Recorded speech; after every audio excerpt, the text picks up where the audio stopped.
Welcome back to The Explainer, everyone. Today, we are unpacking a seriously powerful core text from the Kiajer Youth Empowerment Initiative. If you don't know them, they're this incredible organization transforming communities across Africa. And today, we're looking at something fundamentally human: dignity. Specifically, dignity in flow and how period-friendly advocacy is absolutely crucial to youth empowerment. Let's get right to it. Okay, let's dive into this. The Kiajer Youth Empowerment Initiative released this incredibly bold message to coincide with Menstrual Hygiene Day, and they set the tone right out of the gate. We are not whispering about it. I mean, wow. For generations, menstruation has been treated like this taboo thing, right? Something to be hidden away. But Kiajer, they take this unapologetic stance. They're basically grabbing the microphone and declaring that a normal bodily function demands a loud, clear conversation. It's a brilliant hook, really, because it challenges us right away to drop any of our own preconceived discomforts. So, moving into our first main concept, the cascade of disadvantage. To understand why Kiajer has to speak so loudly, we really have to look at the stark reality of the environment they're operating in. Millions of girls across Nigeria are managing their periods without adequate support. And what does that actually mean on the ground?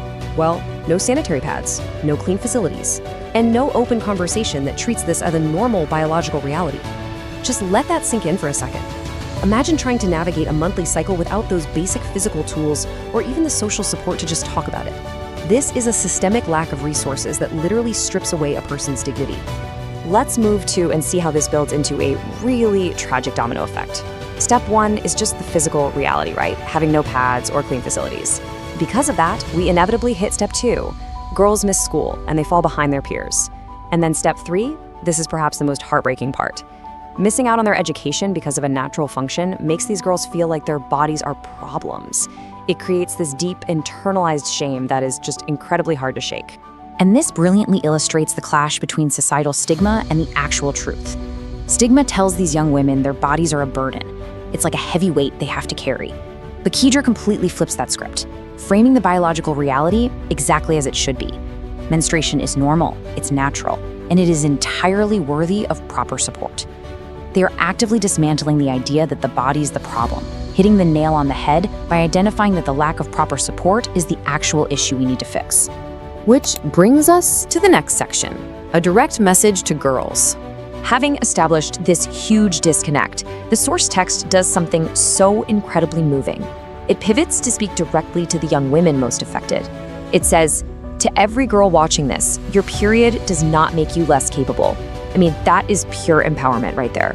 The text goes out of its way to reassure young women that menstruation doesn't make them any less worthy of an education or opportunity or dignity. If you're a young girl reading this message from Kiajer, you are being told loud and clear that your potential is entirely intact. The biological reality of your body is definitely not a ceiling on what you can achieve. Now, on to section 3, a call to boys and men. You see, changing a deeply ingrained culture of silence requires absolutely everyone's participation. We can't just empower one half of the population and expect these systemic issues to magically vanish. So the initiative carves out a really crucial role for boys and young men, outlining specific, actionable duties as allies. First up, normalize the conversation. Speak at a normal volume about this stuff. Second, never mock or shame a girl for a natural bodily function.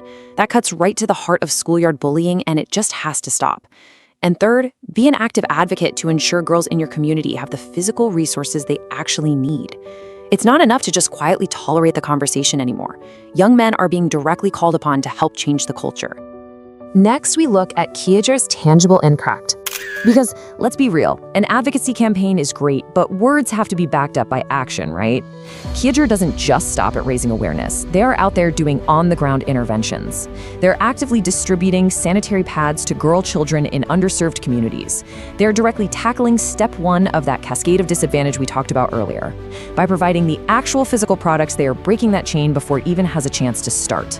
And the text notes they aren't stopping there either. They are actively scaling this work to reach even more girls across these communities. So the crucial point is this core philosophy, because no girl should miss school because of her period. Education is the ultimate equalizer, and Kiajer is drawing a hard line in the sand here. They're stating unequivocally that a natural biological cycle should never, ever be a barrier to a girl's future potential. All of this incredible work culminates in a singular, beautiful vision defined in the text: a period-friendly world. This is the ultimate big picture goal of the Kiajer Youth Empowerment Initiative. It's a vision of transformed communities across Africa, where youth are truly empowered and where menstruation is fully, practically, and socially supported. Think about it. It's a world where the whispering has finally stopped. The resources are readily available, and dignity is preserved for absolutely everyone. As we wrap up this explainer today, I want to turn the focus over to you. We've seen how Kiajer is scaling their impactful work in Africa, moving from breaking the silence to providing tangible resources. They are literally building a period-friendly world brick by brick. But this isn't just a regional issue. The need for dignity and support is universal. So I leave you with this question to think about today. What will you do to advocate for a period-friendly world in your own community? How can you step up, help normalize the conversation, and ensure that no one is held back by their biology? Think about it, and let's keep this vital conversation going loudly and proudly. Thanks for joining me.